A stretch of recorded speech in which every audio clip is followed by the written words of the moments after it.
Israel. I mean, take, say, Lockheed Martin, plane manufacturer. When the United States gives a $3 billion grant to Israel to buy jet planes, it's great news for Lockheed Martin.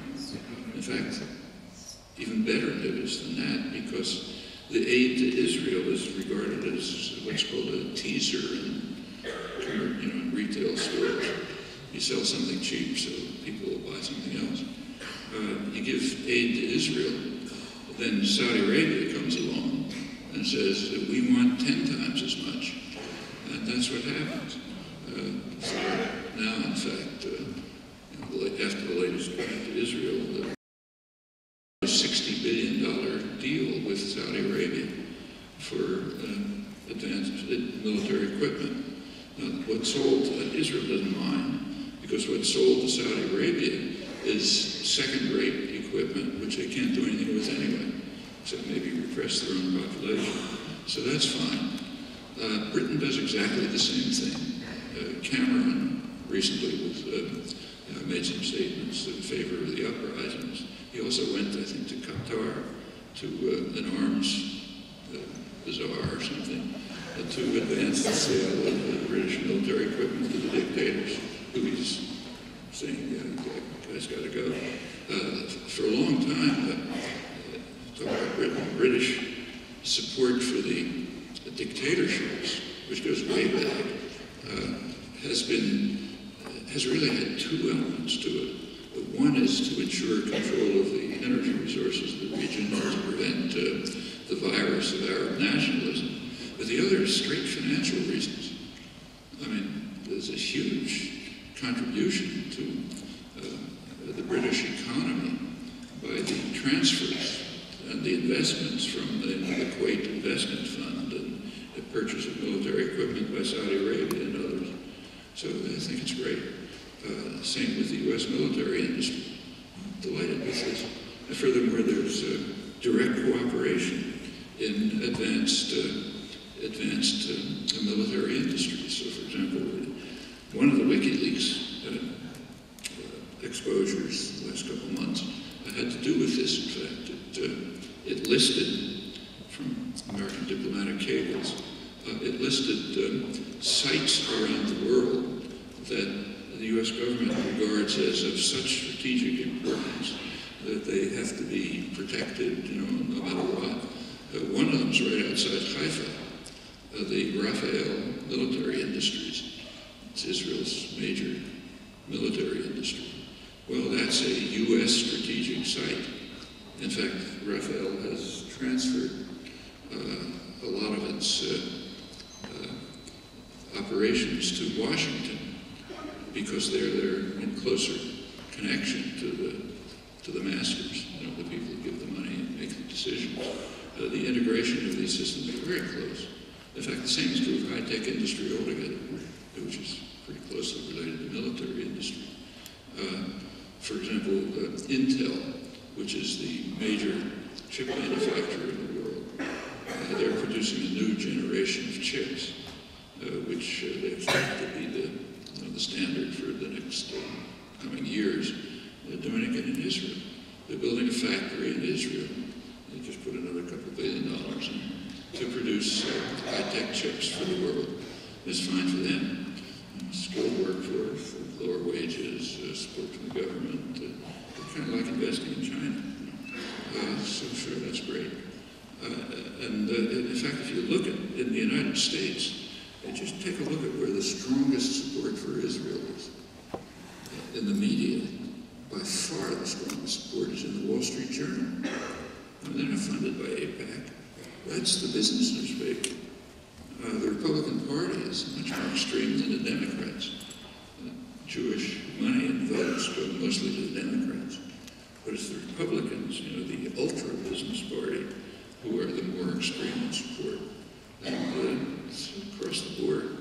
In fact, if AIPAC were as powerful, the lobby, if it were as powerful as many claim, we all ought to be cheering, because in that case, changing policy would be trivial, really trivial.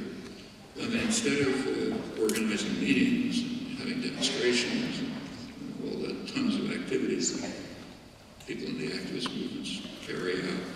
The very simple tactical consequence of the belief that the Israeli lobby is very powerful. Namely, put on your tie and jacket, go to the headquarters of the American Chamber of Commerce, IBM, General Electric, and so on, and politely explain to them that their interests are being harmed by U.S. support for Israel. Well, as soon as you convince them, okay, they'll change the policy. But why doesn't anybody draw that conclusion? Because it's ludicrous.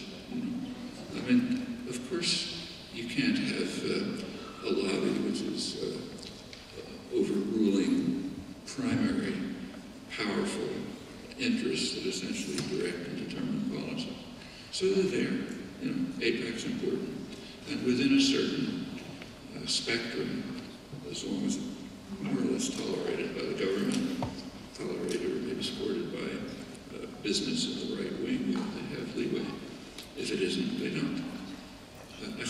We should bear in mind that there are other factors that enter very significantly into U.S., British, Australian support for Israel. I mentioned what's sometimes called the Anglosphere in the foreign policy literature. England and everything that came out of it. So Britain, United States, Australia, Canada, that's called the Anglosphere. The Anglosphere is an interesting phenomenon. It's a special kind of imperialism, which Wales knows very well. It's settler colonialism. Settler colonialism is the worst kind of imperialism. It means not only imposing your rule over what you can conquer, but sometimes exterminating the population, as in the United States and Australia, to a large extent Canada, and settling, taking it over. That's settler colonialism. Well, settler colonialism is a very deeply rooted, kind of intuitive concept in the Anglosphere history for hundreds of years. And that means there's a kind of an instinctive sympathy for Israel. It's another settler colonial society. Getting rid of the natives, the backward natives, and taking over, putting society there. That's what the Anglosphere has been doing for centuries. So let's support it. Alongside of this, further support comes from Christian Zionism. Christian Zionism goes back way before Jewish Zionism. It was very powerful in England. England, as you surely know, is a very religious country. The leading figures were, reading the Bible and believing it.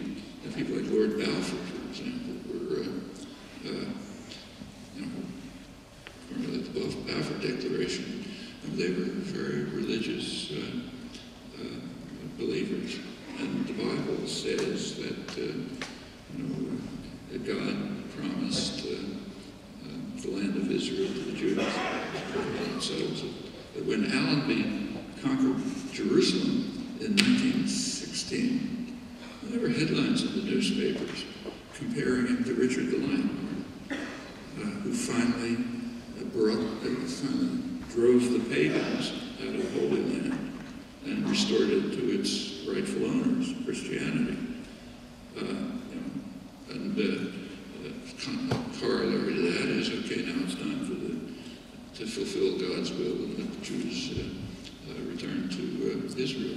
But this is incidentally not the evangelical movement. I'm talking about the elite mainstreams, people like Woodrow Wilson, for example, or high-level people in the Roosevelt administration, who, Harold Ickes, for example, have said that the return of the Jews to Palestine is the greatest achievement in the history of the human race. Well, if you're a believing Christian, you can understand that you're following God's will. Later comes the evangelical movement. It's like the end times.